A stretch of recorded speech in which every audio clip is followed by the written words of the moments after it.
എൻ്റെയൊക്കെ ചെറുപ്പത്തിൽ ഞാൻ ലൈവായിട്ട് കണ്ട ഒരു അനുഭവമായിരുന്നു ഇന്ന് വീഡിയോയിലൂടെ സോഷ്യൽ മീഡിയയിലൂടെ നമുക്ക് കാണാൻ കഴിയുന്ന ഈ ഒരു വീഡിയോ.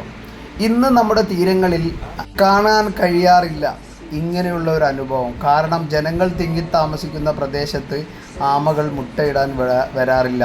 അവർക്ക് സൈലൻ്റ് ആയിട്ടുള്ള ഒരു പ്രദേശമാണ്. കാരണം ഇന്ന് നമ്മുടെ മേഖലകളിൽ ജനങ്ങൾ തിങ്ങി താമസിക്കുന്നതും ടൂറിസ്റ്റും കൂടിയതിൻ്റെ പേരിൽ ആമകൾ കരയിലേക്ക് അടുക്കുന്നത് വളരെ വിജനമായ തീരങ്ങളിലായിരിക്കും. ആമക്കുഞ്ഞുങ്ങളെ വിരിയിച്ചതിന് ശേഷം തീരങ്ങളിൽ 1000-ലധികം ആമക്കുഞ്ഞുങ്ങളെ ഉപേക്ഷിച്ചപ്പോൾ അവർ അതിലൊന്നുപോലും തിരിച്ചു ഓപ്പോസിറ്റ് സഞ്ചരിക്കാതെ കടലിലേക്ക് നീങ്ങുന്ന ഒരു മനോഹരമായ ദൃശ്യം നമുക്ക് കാണാൻ കഴിയും.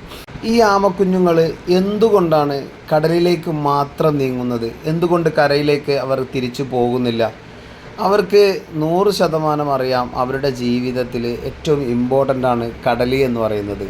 ആമക്കുഞ്ഞുങ്ങൾക്ക് ജീവിക്കണമെങ്കിൽ വെള്ളം ആവശ്യമാണ്. ഇത്തരത്തിലുള്ള ആമയാണ് ഇവിടെ നിക്ഷേപിക്കുന്നതും അവരെ പറഞ്ഞയക്കുന്നതും.